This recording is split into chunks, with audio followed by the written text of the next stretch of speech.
बिस्मिल्लाहिर्रहमानिर्रहीम। मेरा नाम मिस फरजाना है और मैं क्लास 9 और मैट्रिक को उर्दू पढ़ाऊँगी। जैसा कि आप लोगों को मालूम है कि अब हम दोबारा जो है लॉकडाउन की वजह से अपने तमाम जितने भी काम हैं वो वीडियो के ज़रिए कर रहे हैं। ठीक है, जैसा कि बेटा आप लोगों को मालूम है कि आपका जो पिछला चैप्टर था मैंने आपको करवाया था, वो ब्रिटिश म्यूज़ियम के जो सवालात थे उनके बारे में भी आपको बताया था। तो अगर उसमें कोई चीज़ समझ में नहीं आए तो आप मुझसे दोबारा पूछ लीजिएगा। ठीक है, अब जो हम नया सबक पढ़ेंगे वो मिर्ज़ा फ़रतुल्लाह बेग ने लिखा है। और मिर्ज़ा फ़रतुल्लाह बेग जो है वो थोड़ा सा तंज़ और थोड़ा मिज़ाह के लिहाज से सबक को पेश करते हैं और इसमें तंज़ व मिज़ाह का अंसर हमारे पास बहुत ज़्यादा मौजूद है। सबसे पहले हम देखते हैं इनकी विलादत जो है 1884 को, यानी 1884 को पैदा हुए और वफ़ात जो है 1947 यानी 1947 में आपका इंतकाल हुआ। मिर्ज़ा फ़रतुल्लाह बेग दिल्ली हिंदुस्तान में पैदा हुए। स्कूल की तालीम वहीं हासिल की और तालीम से फ़ारिग़ होकर हैदराबाद दक्कन चले गए। वहाँ महकमा तालीम में मुलाजिम भी रहे। फिर महकमा इंतज़ामिया में मुलाजमत इख्तियार कर ली, जहाँ तरक्की करते करते असिस्टेंट होम सेक्रेटरी के ओहदे तक पहुँचे। उनके मज़ामीन में मौलवी नज़ीर अहमद की कहानी, कुछ मेरी ज़बानी, कुछ उनकी ज़बानी और दिल्ली का एक यादगार मुशायरा बहुत मशहूर है। दिल्ली की बामुहावरा ज़बान, संजीदा ज़राफ़त के अलावा वाक़या निगारी के भी इन मज़ामीन को उर्दू के शहपारों में शुमार किया जाता है। मिर्ज़ा फ़रतुल्लाह के मज़ामीन के मजमूए मज़ामीन फ़रहत के नाम से शाया हो चुके हैं। ये मिर्ज़ा फ़रतुल्लाह बेग के बारे में थोड़ी सी इन्फॉर्मेशन थी, क्योंकि हम जब सबक पढ़ते हैं तो सबक के बारे में हमें मुसन्निफ़ के तारुफ़ के बारे में भी मालूम होना चाहिए। अब हम सबक जो अपना शुरू करेंगे उसके बारे में मैं आपको बताते चलूँ कि ये भी तंज़ व मिज़ाह पे मबनी है और इसमें जो है तालिब इल्मों को ज़्यादातर जो है वो निशाना बनाया गया है। सबक ऊँ के नाम से है, जो कि इसमें कुछ मुहावरे भी हैं, कुछ साबिक़ इलाक़े भी हैं और भी ज़रूरत की चीज़ें इसमें बताई गई हैं। कुछ जो है इसमें सलीस उर्दू के हिसाब से भी आपको चीज़ें मिलेंगी। ठीक है, सबसे पहले हम सबक पढ़ेंगे। तालिब इल्मों को देखो तो सबसे ज़्यादा उन्हीं में पाओगे। साल भर खेल कूद में गुजार दिया, इम्तिहान का ख्याल आया तो कर दी, यानी कल से पढ़ेंगे। आखिर ये यहाँ तक खिंची कि इम्तिहान आ गया, फ़ेल हुए।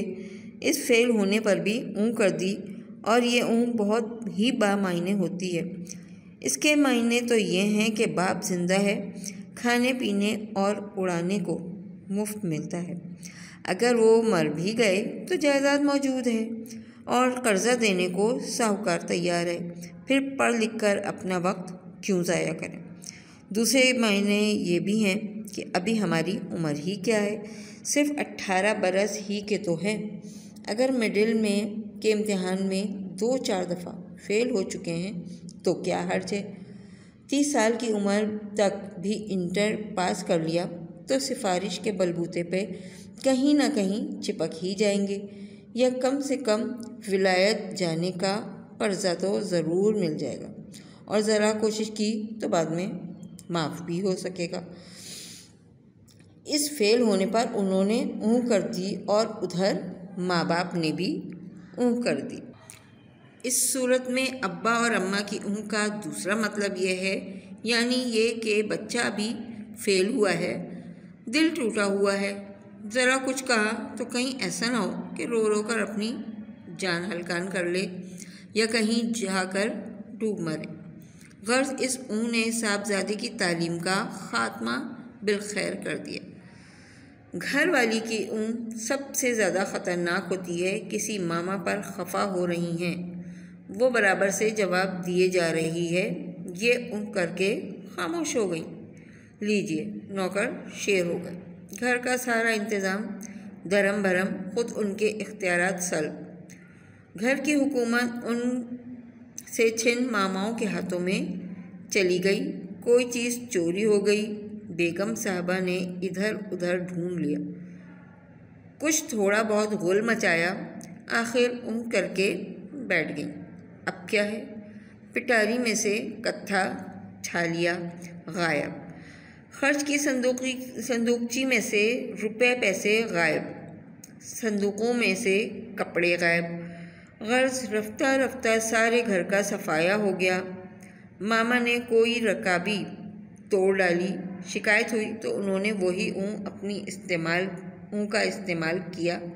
नतीजा ये हुआ कि थोड़े ही दिनों में अलमारी के पीछे से शीशे और चीनी का इतना टूटा हुआ सामान निकला कि खासे संदूक भर जाएं।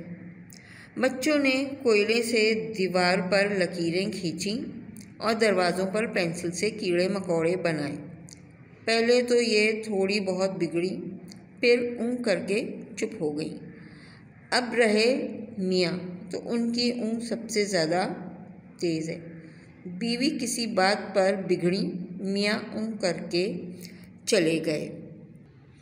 हाँ, ये ज़रूर है कि मियाँ बीवी की ये ऊँ बाज़ दफ़ा वो काम कर जाती है जो बड़े बड़े अफलातून सलाहकार भी नहीं कर सकते।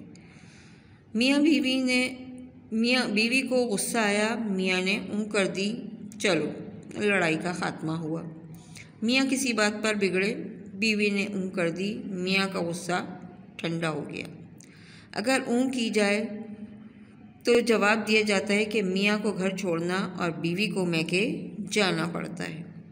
हर मामले की दो ही सूरतें हैं। अच्छा, ये जो आखिरी जो पैराग्राफ है ये बहुत अहम है।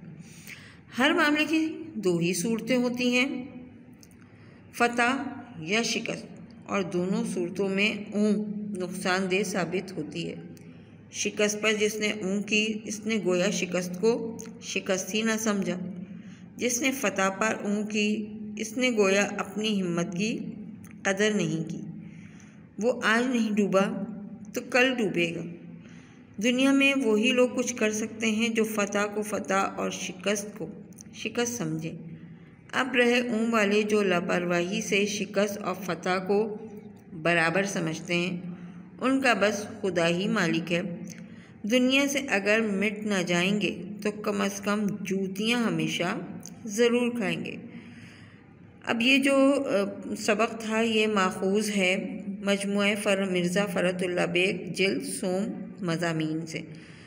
इसमें फ़तह और शिकस्त के बारे में जो बात बताई गई है कि जो फ़तह हासिल करने के बाद फ़तह पर फ़ख्र महसूस नहीं करते तो वो भी अपनी फ़तह को फ़तह नहीं समझते और अपनी हिम्मत की कदर नहीं करते। ये सबक हमने थोड़ा सा तंज़ और मिज़ाह के अंदाज़ में पढ़ा है। अब आगे इसकी जो हम एक्सरसाइज है वो करेंगे। पहला सवाल है, तालिबे इल्मों की ऊँ करने की वजूहात तहरीर कीजिए। तालिबे इल्मों की ऊँ करने की वजूहात हैं वो खेल कूद में वक्त ज़ाया करते हैं। उन्हें अगर पढ़ने और इम्तिहान का कहा जाए तो ऊँ करके चल देते हैं। इनका ये ऊँ अपने अंदर एक मफ़हूम रखता है। इनकी ऊँ बामायने होती है और खिलाने पिलाने को बाप जिंदा है, और अगर मर भी गया तो मौज मस्तियाँ करने को जायदाद तो मौजूद है। ये नहीं तो कर्ज़ा देने के लिए साहूकार हैं। मुल्क से बाहर जाने का किसी न किसी तरह इंतज़ाम हो ही जाएगा, यानी पढ़ने की कोई ख़ास ज़रूरत नहीं है। उसके बाद दूसरा सवाल है, इस सबक में मुसन्निफ़ ने कहाँ कहाँ तंज़ और कहाँ कहाँ मिज़ाह से काम लिया है। 3 मौक़े लिखिए। सबक के 3 मौक़े। इसके एक मायने तो यह है कि बाप ज़िंदा है और खाने पीने और उड़ाने का मौका मुफ्त मिलता है, और अगर वो मर भी जाएं तो जायदाद मौजूद है। उसके बाद है नंबर 2, अगर मिडिल के इम्तिहान में 2-4 दफ़ा फ़ेल हो चुके हैं तो क्या हर्ज है। उसके बाद नंबर 3 है, गर्ज़ इस ऊँट ने साहबजादे की तालीम का ख़ात्मा बिल खैर कर दिया। ये दूसरे सवाल। सबक में मिज़ाह के 3 मौक़े, अभी आपने तर्ज़ के मौक़े देखे थे, अब मिज़ाह के मौक़े। घर वाली की ऊँट सबसे ज़्यादा ख़तरनाक होती है। उसके बाद मामा अगर बीवी किसी बात पर बिगड़ी, मियाँ ऊँ करके बाहर चले गए। अगर ऊँ के बजाय जवाब दिया जाए तो मियाँ को घर छोड़ना और बीवी को मैके जाना पड़ता है। ये क्वेश्चन नंबर 2 का आंसर है। उसके बाद नंबर 3 है, इस सबक में अब्बा और अम्मा की ऊँ का क्या मतलब है। अब्बा और अम्मा की ऊँ का क्या मतलब है। बच्चों के फ़ेल होने पर इसकी माँ बाप भी ऊँ कर देते हैं। वो समझते हैं कि बच्चा अभी फ़ेल हुआ है, दिल टूटा हुआ है, मासूम है। अगर कुछ ज़्यादा कहा तो यह ना हो कि रो रो कर जान हल्कान कर दे, या फिर घर छोड़कर चला जाए, या ख़ुदकुशी कर ले, या डूब मरे।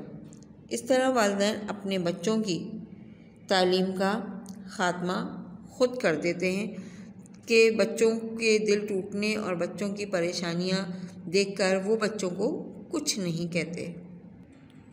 अच्छा, अब एक आपका जो है वो सियाक़ व सबाक़ की तशरीह है कि हर मामले की 2 ही सूरतें होती हैं, फ़तह या शिकस्त, और दोनों सूरतों में नुकसानदेह साबित होती है। शिकस्त पर जिसने की इसने गोया शिकस्त को शिकस्त ना समझा, जिसने फ़तह पर की इसने गोया अपनी हिम्मत की कदर नहीं की। वो आज नहीं तो कल डूबेगा। दुनिया में वही लोग कुछ कर सकते हैं जो फ़तह को फ़तह और शिकस्त को शिकस्त समझे। अब रहे वाले जो लापरवाही से शिकस्त और फ़तह को बराबर समझते हैं, उनका बस खुदा ही मालिक है। दुनिया से अगर मिट ना जाएंगे तो कम से कम जूतियाँ हमेशा ज़रूर खाएंगे। अब ये जो आपको पैराग्राफ दिया हुआ है, इसकी आपने तशरीह करनी है सलीस यानी आसान उर्दू में।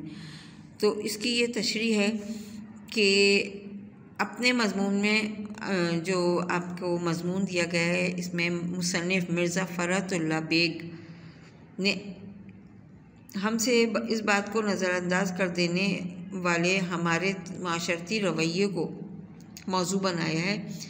इस रवैये का अक्सर हम करके इजहार करते हैं। मज़मून के इस आखिरी पैरे में मुसन्निफ़ ने फ़तह और शिकस्त दोनों में नुकसानदेह करार दी है। जिसने शिकस्त पर की इसने शिकस्त को शिकस्त ना समझा, जिसने फ़तह पर की इसने अपनी हिम्मत की कदर नहीं की। जो लोग फ़तह और शिकस्त को बराबर समझते हैं, इनको अल्लाह ही समझेगा, और उनका दुनिया से अगर मिट भी जाएंगे तो जूतियाँ ज़रूर खाएंगे। दुनिया में वही लोग कामयाब होते हैं जो शिकस्त को शिकस्त और फ़तह को फ़तह समझते हैं और कुछ न कुछ सीखने की कोशिश करते हैं। लिहाजा मुसन्निफ़ के ख़्याल में हमें अपने रवैयों पर गौर करना चाहिए और सिर्फ़ करके हर चीज़ को नज़रअंदाज नहीं कर देना चाहिए, क्योंकि हमारा ये रवैया बच्चों के लिए यानी स्पेशल हमारे जो तालिबे इल्म हैं, जो कि बहुत ज़्यादा जो है हर चीज़ को मनफी अंदाज में सोचते हैं और नेगेटिव रवैया उनका बहुत ज़्यादा होता है, तो उनको पॉजिटिव लाने के लिए हमें उनको गाइड करना चाहिए और उन्हें बताना चाहिए ये हमारी जो है हर जगह ख़तरनाक साबित हो सकती है। इसके बाद हमारे हैं सही जवाब पे निशान लगाना है। पहला है कर्ज़ा देने को तैयार हैं साहूकार। अलमारी के पीछे से टूटा सामान निकला, शीशे और चीनी का। करके चुप होने से नौकर हो जाते हैं शेर। बच्चों ने दीवारों पर लकीरें खींची कोयले से। ये आपके दुरुस्त जवाबात हैं जिनको आपको अपनी कॉपी में करना है, ठीक है। इसके बाद आपका है मंदरजा झेल अल्फाज में से साक़े और लाक़े अलग अलग करके लिखिए। अब इसमें साबक़े और लाहक़े दोनों आपको मिक्स करके दिए गए हैं और इसमें जो है पहला है बदनसीब, बदकिस्मत, दागदार, लाइलाज, पायदार और शुक्रगुजार। इसमें कुछ साबक़े हैं और कुछ लाहक़े हैं। इसमें बदनसीब, बदकिस्मत और लाइलाज ये आपके साबक़े हैं और दागदार, पायदार और शुक्रगुजार ये आपके लाहक़े हैं। साबक़े और लाहक़े का फ़र्क मैं आपको बता देती हूँ।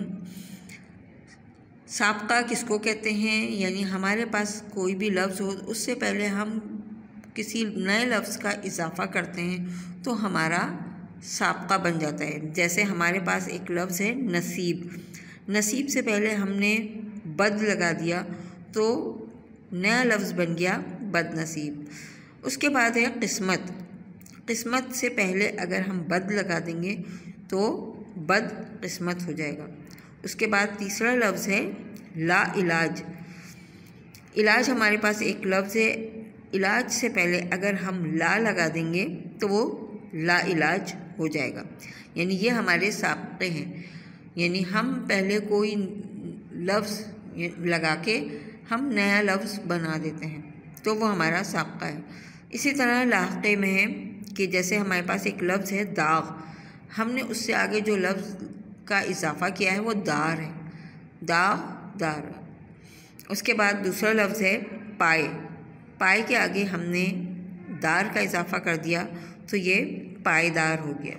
इसी तरह शुक्र, शुक्र गुज़ार, शुक्र अलग लफ्ज़ है, उससे आगे हमने गुज़ार का इजाफ़ा किया तो हमारा हो गया शुक्र गुज़ार। तो ये हमारे साबक़े और लाहक़े जो हैं वो आपको करने हैं। उसके अलावा आपको अल्फाज के मायने हैं जो कि आपकी बैक साइड पे दिए गए हैं, वो आपने करने हैं।